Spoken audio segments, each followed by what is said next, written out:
Naik delman di pagi yang cerah, lewat jalan yang penuh berkah. Ekonomi syariah bukan hanya sejarah, tapi warisan hidup yang penuh berkah.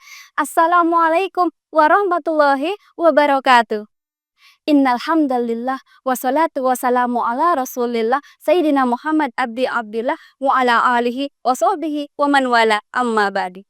Yang saya hormati para dewan juri yang insya Allah dirahmati Allah Subhanahu wa taala dan para sahabat yang insya Allah dirahmati Allah Subhanahu wa taala. Amin amin ya rabbal alamin. Alhamdulillahilladzi bi ni'mati tatimmus sholihat. Pertama-tama dan yang paling utama, marilah kita panjatkan puji dan syukur kita kehadirat Allah Subhanahu wa taala. Zat yang telah memberikan kita beribu-ribu nikmat, bahkan dari hembusan napas hingga nikmat iman. Salawat bertangkaikan salam, mendaunkan cinta dan kasih sayang, semoga terlimpah curahkan kepada jantungnya kota Madinah, Nabi Muhammad SAW. Sahabat yang dirahmati Allah, di tengah zaman ketika menjadikan kecepatan sebagai kiblat, teknologi seringkali mengedepankan logika sebelum adat, dan angka-angka mulai mendikte hati nurani. Di titik inilah, ekonomi syariah hadir bukan sebagai alat hitung semata, melainkan sebagai etika yang menata. Sahabat yang dirahmati Allah, banyak dari kita yang tumbuh dengan keyakinan bahwa Islam hanya mengatur perkara ibadah ritual. Padahal ajaran Rasulullah tidak hanya di atas sajadah. Islam adalah cara hidup, termasuk ekonomi. Lalu pernahkah kita bertanya, apakah yang kita jual, kita beli, dan kita simpan telah memberikan berkah? Atau hanya angka kosong di dalam rekening? Ekonomi syariah bukanlah alternatif, tapi kebutuhan rohani. Ia menjunjung keadilan dan mengedepankan nilai-nilai ketuhanan dalam setiap rupiah yang berputar. Allah Subhanahu wa taala telah berfirman dalam surat Al-Baqarah ayat 275. Wa ahalallahu al-bai'a. Allah telah menghalalkan jual beli, wa harrama riba, dan mengharamkan riba. Dalam kitab Al-Qurtubi, jual beli adalah bentuk transaksi yang diperbolehkan, sementara riba adalah bentuk eksploitasi ekonomi yang menindas. Bukankah mimpi kalian memiliki anak yang soleh dan soleha akan terasa begitu mustahil ketika kalian membesarkannya menggunakan uang yang haram? Na'udzubillah, summa na'udzubillahi min dzalik. Sahabat yang dirahmati Allah, peradaban tak dibangun di atas konsep semata, ia butuh jejak di bumi, perlu hadir dalam sehari-hari. Lalu, bagaimana ekonomi syariah hadir dalam realitas kita?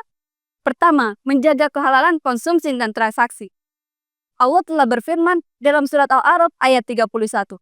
Kulu washrabu wala tusrifu, makan dan minumlah kalian tapi jangan berlebih-lebihan, innahu la yuhibbul musrifin. Sungguh Allah tak menyukai orang-orang yang berlebih-lebihan. Ayat ini mengajak kita untuk tidak konsumtif dan memastikan sumber harta dari yang halal. Bayangkan ketika doa-doa yang di langit tak tersampaikan hanya karena jiwa dan raga kita tercemar oleh sumber yang haram.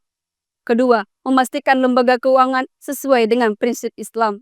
Hari ini, kita memiliki akses luas terhadap perbankan syariah, asuransi syariah, bahkan transaksi digital berprinsip Islam. Ini adalah bukti bahwa Islam tak tertinggal oleh zaman, justru Islam hadir dalam membimbing zaman. Ketiga, menjunjung kejujuran dalam setiap usaha dan kerja keras. Pernyataan sikap ini telah dijelaskan dalam sebuah hadis Rasulullah SAW, sang teladan kita. At-tajiru suduqul amin, pedagang yang jujur dan terpercaya, ma'an nabiyina, akan bersama para nabi, wasiddiqina, bersama orang-orang yang benar, wasyuhada, dan para syuhada. Hadis riwayat At-Tirmizi. Sahabat yang dirahmati Allah, kesadaran halal di Indonesia kini kian meningkat dan telah menjadi bagian dari budaya. Laporan SGE 2024-2025 menempatkan Indonesia pada posisi ketiga dalam indeks ekonomi syariah global. Ini adalah tanda bahwa gaya kehidupan halal telah menjadi arus utama dan perlu dipertahankan. Namun, usaha pribadi tidaklah cukup. Diperlukan dukungan sistemik. Disinilah peran Bank Indonesia hadir untuk mendorong ekonomi syariah agar tumbuh dan mengakar di bumi Nusantara. Sahabat, oh sahabat, ekonomi syariah bukanlah milik ahli fikih atau akademisi. Ia adalah panggilan untuk kita semua untuk menggunakan harta sebagai sarana ibadah. Adapun cara untuk menghindari riba dan gharar ada dengan 3M. Apa aja ya? Pertama, ada muhasabah. Dan yang kedua, ada muraqabah. Ketiga, ada mujahadah. Itu semua jauhkan kita dari riba. Yang pertama, muhasabah, mengintrospeksi diri sejauh mana harta kita bersih dari riba dan syubhat. Kedua, muraqabah, menyadari bahwa Allah Maha melihat pada harta yang tak tampak. Ketiga, mujahadah, bersungguh-sungguh dalam menolak riba. Hal ini selaras dalam surat Al-Ankabut ayat 69. Walladzina jahadu fina lanahdiyanahum subulana. Dan orang-orang yang bersungguh-sungguh karena kami, maka kami akan tunjukkan jalan-jalan kami. Maka daripada itu, yuk kita menjadi bagian transformasi ini, yang bukan hanya cerdas secara finansial, tapi juga berprinsip. Karena sejatinya, keberkahan bukan soal jumlah, tapi kehalalan, kejujuran, dan manfaat bagi sesama. Innallaha yuhibbul tawabina wa yuhibbul mutatahhirin. Wallahu a'lam bishawab. Wassalamualaikum warahmatullahi wabarakatuh.